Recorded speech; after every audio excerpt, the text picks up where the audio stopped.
Chapter 6.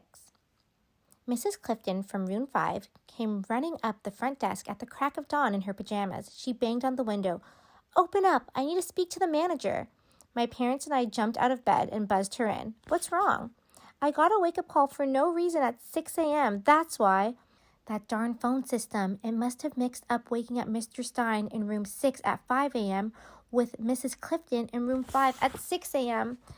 At the thought of Mr. Stein, I froze. I glanced at the clock on the wall. 6:10. He was going to miss his very important meeting. I raced out the door in my pajamas and across the motel, nearly crashing into Mr. Stein as his door swung open.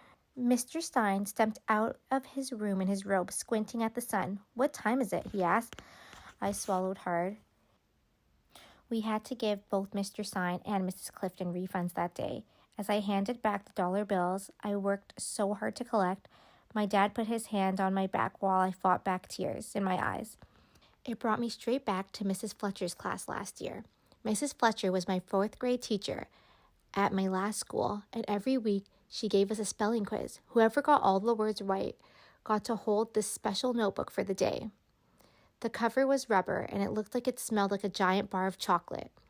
You could keep it for the whole day, too, which meant anytime you wanted, you could sniff that delicious chocolatey scent. The notebook was filled with little messages and jokes that all the past winners had written down that the rest of us couldn't read. It was like belonging to a special club. Everyone wanted in this club, and so did I. But then I started getting my quizzes back and seeing all my mistakes, and the chocolate notebook became as reachable as the moon. I stopped looking at it, stopped even thinking about it, until one day toward the end of the year, Mrs. Fletcher called my name. "The winner is Mia," Mrs. Fletcher announced. The entire class spun around to look at me. They couldn't believe that some kid from China who was still learning English could win, and neither could I. There had to be some kind of mistake. But there was no mistaking it. Mrs. Fletcher was walking straight over to me with the notebook. She placed it in my trembling hands, and I held the notebook up to my nose and breathed in deep. As the rich chocolatey smell swirled up my nose, I wanted to cry. I was so happy. Then I looked up and saw Mrs. Fletcher's face. She was back at her desk, and she was looking over the spelling quizzes again. Something was wrong. "Wait a minute. Hang on. There's a mistake here," she frowned. "Yeah, I'm going to need the notebook back." I shook my head and clutched the notebook tight. "No, you can't do this. You can't take it away. You just gave it to me." But she did it. She got up, walked over, and snatched it from my hands just as swiftly as she placed it there. The velvety chocolate scent, along with the pride in my belly, disappeared.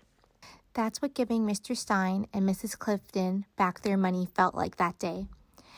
As I watched the bills slip away, the money I had worked so hard for on my first day at the desk, I wondered which was better, to have had something just for a second and then have had it taken away, or to never have had it at all. Mr. Yao came by with his son Jason later that day. We weren't expecting him, but since it was his motel, he could pop up at any time he wanted.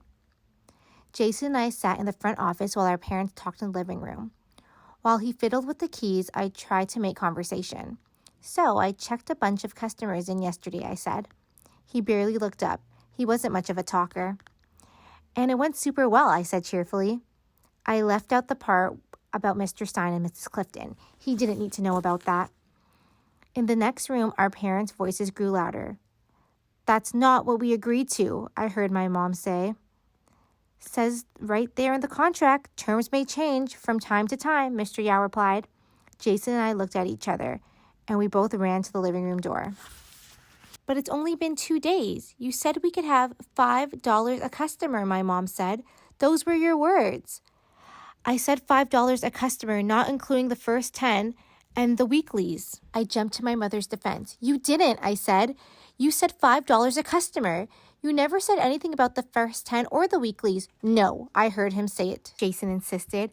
I narrowed my eyes at him. "You weren't even there. You went to your room." I cut back. "Enough," Mr. Yao yelled. "That's the deal. Take it or leave it." I looked over at my mom. I could tell she was calculating how much money we'd be losing under the new arrangement. A lot. From the way she was chewing at her cheeks. I turned to Mr. Yao and tried again. Please, I said to him. We're working really hard. My parents didn't even finish cleaning until 8 last night. And the customers, they aren't so easy to deal with. We had to give 2 refunds this morning. Mr. Yao's eyes bulged. I felt myself shrink from an alpha to omega. You had to give 2 refunds? I bit my lip and nodded. You're paying for those refunds, he fumed. My dad opened his mouth to protest and closed it. Go ahead, Mr. Yao said. Just say the word. There are 10,000 other immigrants who would take your job in 2 seconds. The blood drained from my father's face. We want the job, quickly reassured Mr. Yao. Please, sir, we still really want the job. The corners of Mr. Yao's mouth turned. On their way out, Jason leaned over. He had a smug look on his face. 2 refunds, huh? I thought you said it went super well yesterday. I felt my ears boil. Chapter 7. I tried not to think about stupid Mr. Yao and Jason for the rest of the day, but it was extremely difficult. How could they just change the terms on us like that? Now, whenever a customer returned the key, instead of getting $5, we were getting hardly anything. I counted the keys in my hand. There were 8 there. I knew I had checked in 12 people yesterday. The other keys must still be in the rooms. I hopped off the stool and went out the back to investigate. I found 3 keys in the rooms. The customer just left them there and went on their way. But I could not find the key to room 9. I looked everywhere, but there was absolutely no key in the room, and the customer was long gone. Did they accidentally take the key? I walked over to the laundry room where my parents were washing the towels and sheets. It was this big room way in the back of the motel, which had an industrial washing machine and dryer that ran 24/7 and made this awful grinding noise like it was drying metal screws and not sheets. Over the noise, I could hear my parents talking. Please, sir, we still really want the job, my mom mimicked my dad.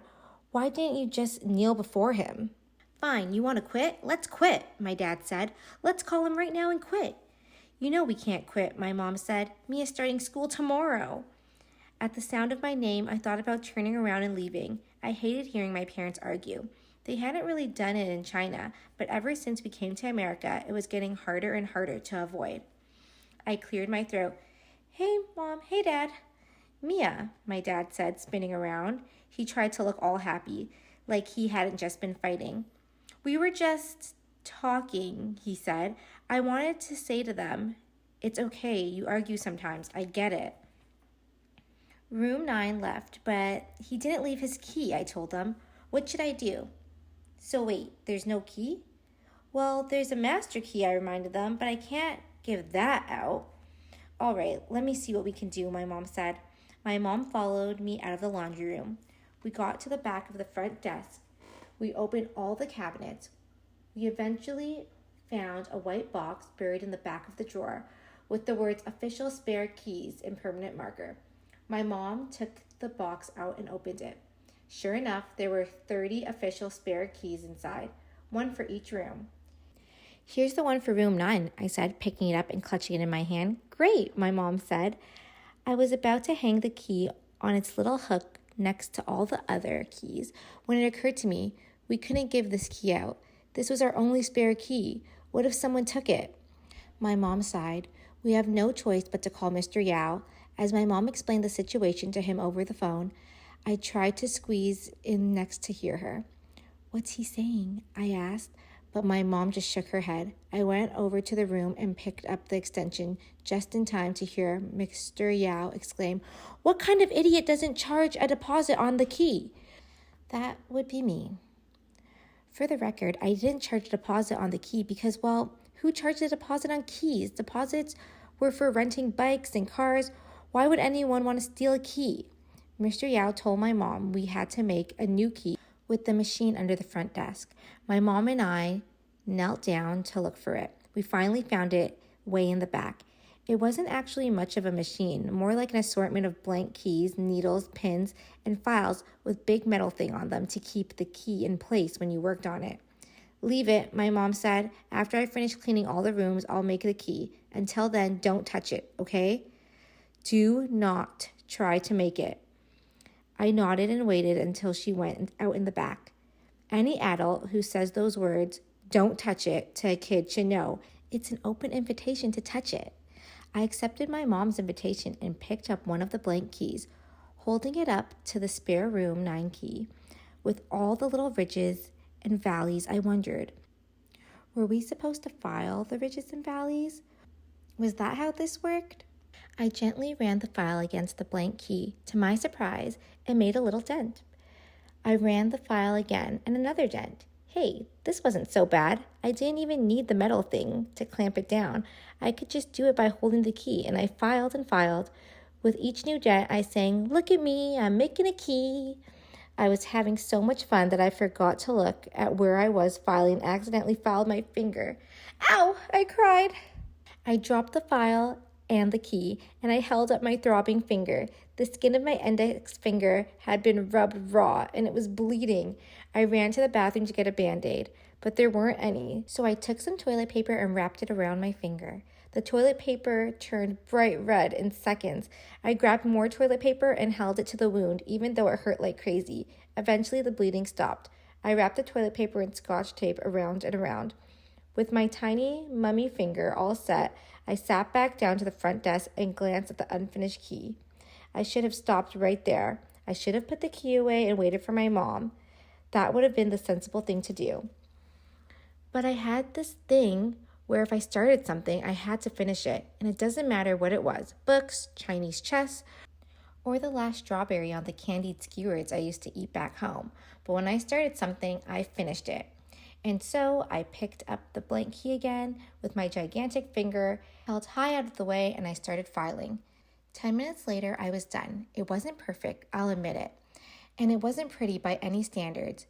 But when I held the spare to the blank, it had all the same ridges and valleys. As I stood back to admire my creation, a customer came in. "Got any rooms in the back?" he asked. I did indeed, and proudly handed him my new key. "What the hell?" the customer yelled, ringing the office a couple minutes later. "The key you gave me doesn't work." As it turned out, though I had filed the ridges to perfection, I had forgotten to smooth the edges, so when the customer put the key in, it got stuck. I rushed out the back to help him. We pushed and pulled. Finally, we managed to jam it into the knob and unlock the room door.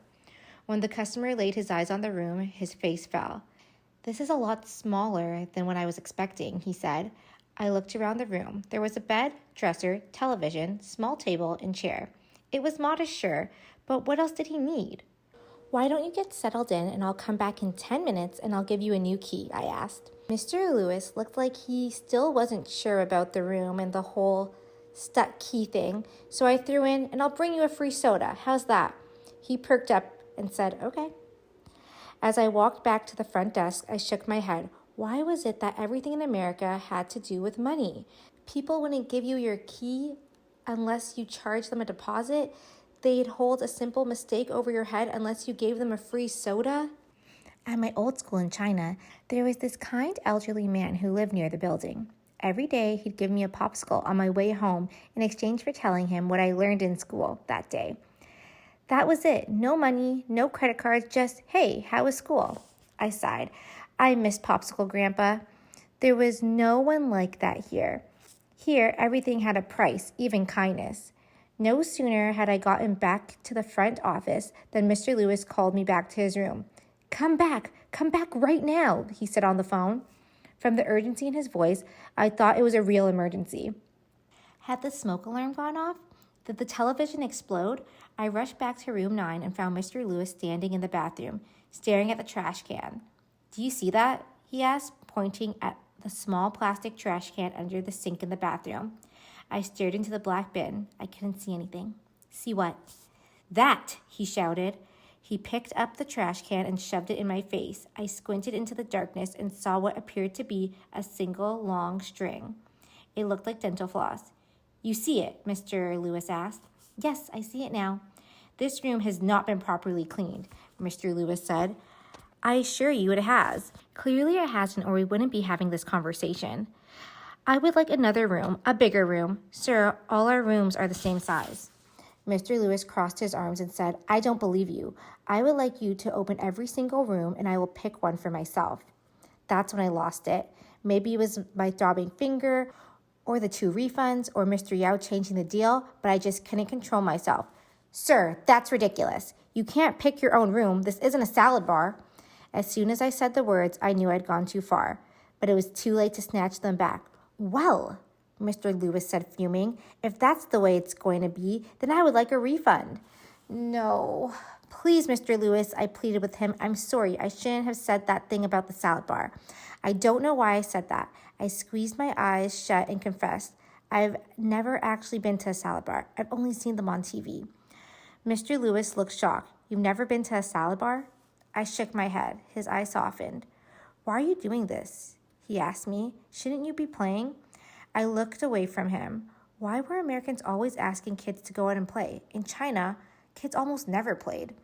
They had to sit for exams starting at an early age.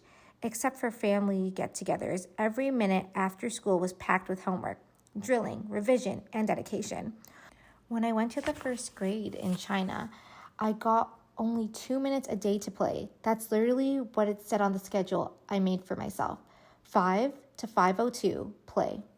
I wanted to say to Mr. Lewis that I've never really played, and I didn't intend to start now. The other part of me wanted to say, this is playing.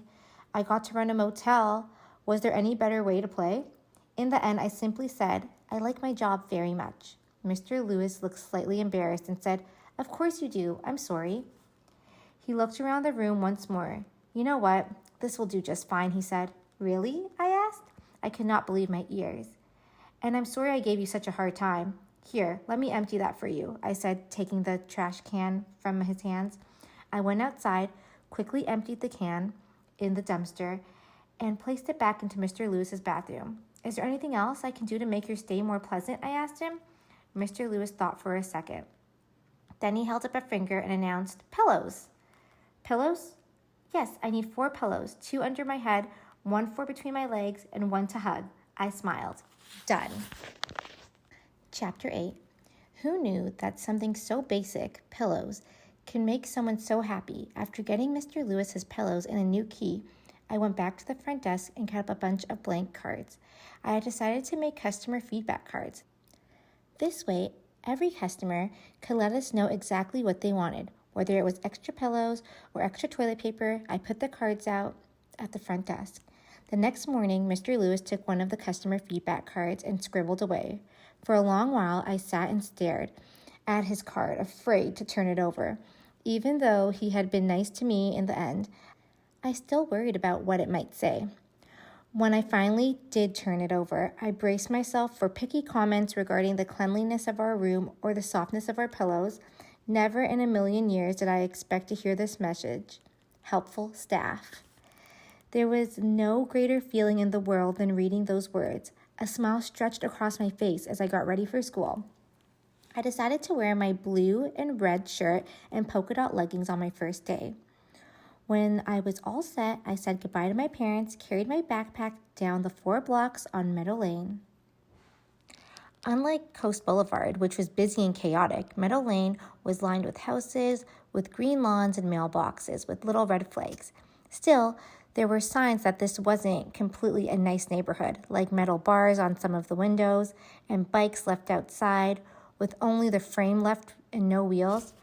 As I walked, I gave the butterflies in my stomach their usual pep talk. It's going to be okay, I'll make friends, and if I don't, I'll borrow books from the library. This year, there was an additional butterfly. I finally had something cool to tell everyone. I was running a motel. This was sure to blow their minds. The walls of Dale Elementary School were pink and green. On the pink and green walls, there hung a big welcome back banner. And all around me, kids were scurrying off the bus and into the classrooms. Principal Evans said I was to go to room 12. As I pushed open the pale green door to my new classroom, a room full of kids turned to look at me. A tall woman with red hair and big earrings spun around and waved. You must be Mia, the teacher said. I nodded. Welcome, I'm Mrs. Douglas. She said, please take a seat. I looked around the room. The seats in the back were already taken, and I didn't want to sit in the front. The other kids peered curiously at me. They were mostly white, but there were also a few black kids and Hispanic kids. No Asians.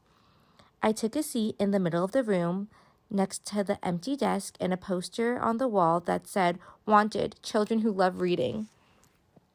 As more kids piled in, Mrs. Douglas asked us to go around the room and tell everyone something about ourselves.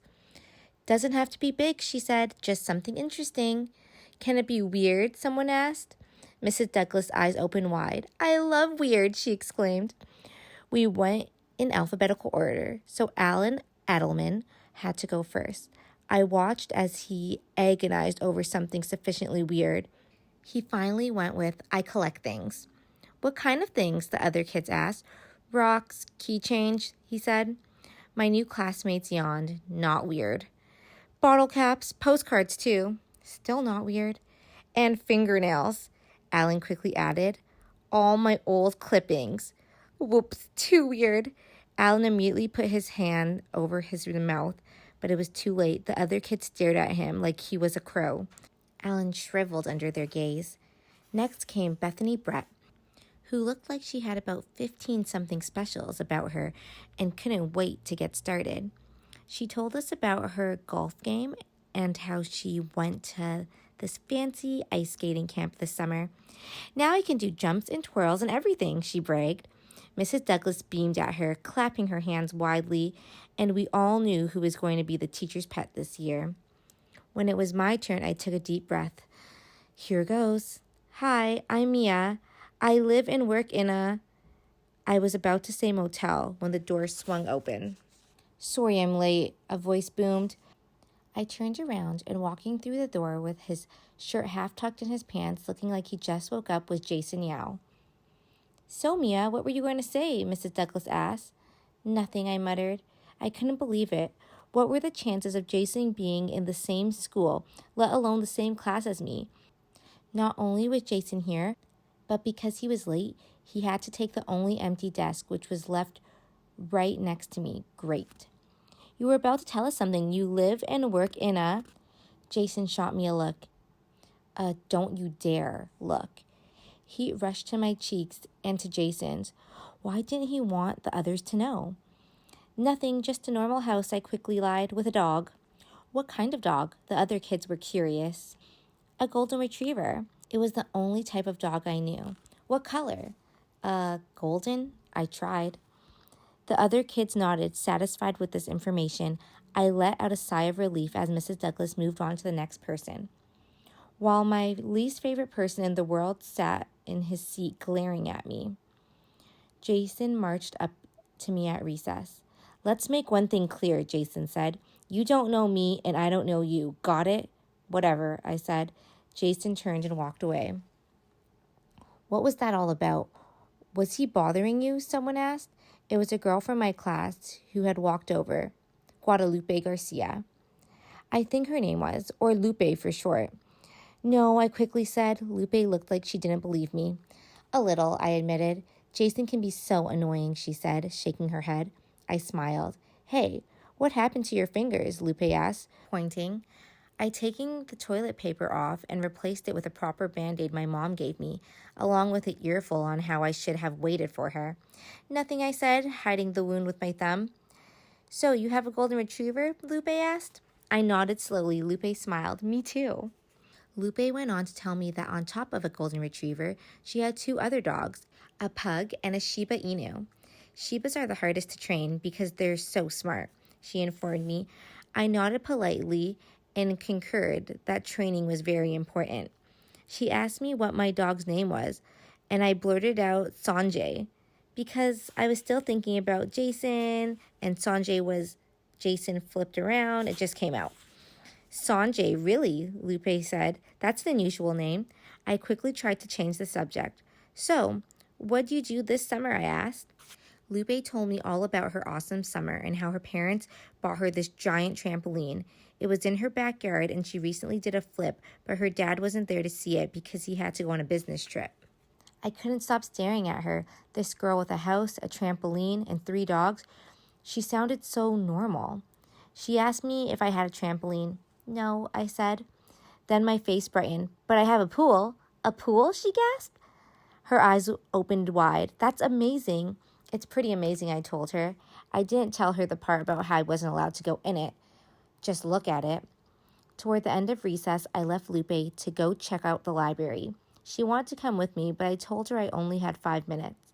I didn't want her to know what I wanted to look up, which was the price of an electric key machine. My finger was still throbbing, and I wondered how much a safer and easier machine would cost. As I walked toward the library, I heard voices down a dark, empty corridor. It sounded like some kids fighting. I tiptoed closer to get a better look. From the shadows, I could make out 4 big kids.